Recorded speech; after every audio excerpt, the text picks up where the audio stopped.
तो तस्वीरें लगातार आपको दिखा रहे हैं, कुछ और लोगों से बात करने की कोशिश करते हैं। यहाँ पे कुछ और लोग हैं। हाँ जी अम्मा, दर्शन कर लिए? हाँ भैया। दर्शन हो गए? हाँ बच्चे। ठीक लगा? अच्छा लगा? आशीर्वाद मिला? हाँ से आशीर्वाद। अच्छा, आपने दर्शन कर लिए? हाँ दर्शन कर लिए। कहाँ से आए हैं? भैरवा से। हाँ? भैरवा मेरा से आए हैं। और कैसा लगा अंदर जाके? भीड़ थी बहुत? बहुत भीड़ रही। बहुत भीड़ थी। हाँ, भीड़ पर आराम से हो पा रहे हैं दर्शन? हाँ दर्शन कर लेना आराम से। अच्छा, तो ये बताता है कि यहाँ पर व्यवस्था। आप लोग कहाँ से आई हैं? गोंडा से। गोंडा से। दर्शन हो गए? हाँ हो गए। कुछ बता दीजिए, कुछ गा दीजिए। शर्मा रही हैं? कुछ गा दीजिए। श्रद्धालुओं की भीड़ लगातार जो है वहां पर पहुंच रही है। तांता लगा हुआ है भक्तों का कि वो रामलला के दर्शन आज के दिन कर पाए, क्योंकि आज का दिन है ही इतना खास। रामनवमी जो दिया गया था बाबर के द्वारा, उसको जब हमने यहाँ से मटिया मेट किया, उसकी एक भी कण को यहाँ अयोध्या में नहीं छोड़ा था। जो भी चूना, मैं ये कह रहा हूँ कि आप उस वक्त आए थे यहाँ। जी जी। और अब उस वक्त मेरी उम्र 27 साल थी, आज मेरी उम्र 60 वर्ष है। 33 साल वर्ष पूर्व की बात है ये। पर आज मैं मोदी जी को, इस सनातन धर्म के बेड़े को इस तरीके से भारतवर्ष में जागृत करने आपने दो बार, आपने दूसरी बार आप भी दर्शन करने जा रहे हैं। जी, आप लोगों के दर्शन हो गया फिर दोबारा। कल हमने भव्य दर्शन किए थे। इसने तो दर्शन किए कि पूरे हिंदुस्तान जाए, लेकिन जो कल यहाँ पे दर्शन मिले वो प्रभु राम के वो अभिभूत थे। वो कहीं नहीं मिले, पूरे हिंदुस्तान में कहीं मिले, शायद ही किसी को। आप अभी कुछ कौन गा रहा था? अभी कोई गा रहा था, क्या गा रही थी? राम आएंगे आएंगे राम आएंगे, मेरी झोपड़ी के बाग आज खुल जाएंगे। राम आएंगे, वो राम आएंगे तो अंगना सजाएंगे। तो अब राम आगे, चलिए दर्शन किया जाए। रामानंद है, रामानंद है, सर्वानंद है, परमानंद है।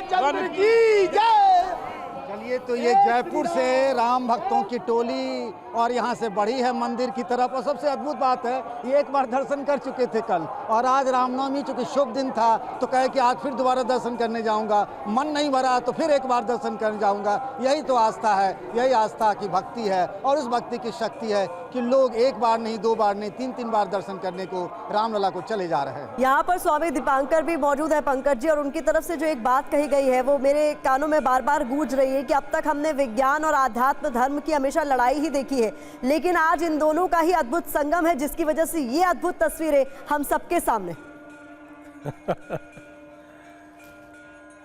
हाँ, बिल्कुल सही कह रहे हैं दीपांकर जी कि कई मौके ऐसे आए जब आस्था और विज्ञान की बहस हुई, दोनों एक दूसरे के खिलाफ नजर आए, लेकिन आज रामलला ने अपने दरबार में दोनों को एक कर दिया है। बिल्कुल, इसमें कोई दो मत नहीं जी। दीपांकर जी, मैं समझता हूं कि पंकज भाई ने एकदम वाजिब बात कही, और ये पर्व, ये आज का ये दिन, मैं समझता हूं कि भारत के स्वाभिमान को और श्रेष्ठ करेगा, भारत के स्वाभिमान को और बढ़ाएगा। और मैं समझता हूं कि लोगों की प्रभु राम के प्रति, अभी आप बता रहे थे कि 6 लाख लोग दर्शन कर चुके हैं, तो मैं ये समझता हूं कि उन लोगों के लिए बड़ी चर्चा है जो एक अफवाह फैलाकर कह रहे थे अब रामलला के दर्शन लोग करने कम जा रहे हैं। तो मैं समझता हूं कि इस प्रकार का दिव्य, अद्भुत, और मैं समझता हूं कि ये अयोध्या नए कलेवर में है, नए जेवर में है और नए तेवर में है। ये अपने आप में दिव्य, भव्य और नव्य है। मैं पहले भी कह रहा था प्रतिमा जी, ये भारत की आत्मा का स्पंदन है राम। अगर राम को समझेंगे तो निसंदेह राम भक्तों के भाव भी समझ पाएंगे, और अगर जो नहीं समझ पाते तो शायद हमें लगता है बहुत सी जगह त्रुटियां हो जाती हैं।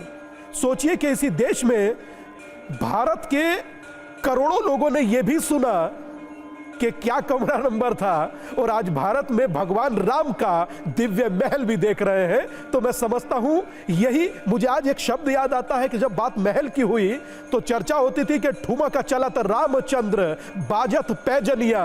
तो निसंदेह आज वो बात सारगर्भित हो रही है जब राम अपने भव्य भवन में चल भी रहे हैं, दौड़ भी रहे हैं, और करोड़ों भक्तों को मार्गदर्शित भी कर रहे हैं। बहुत खूब।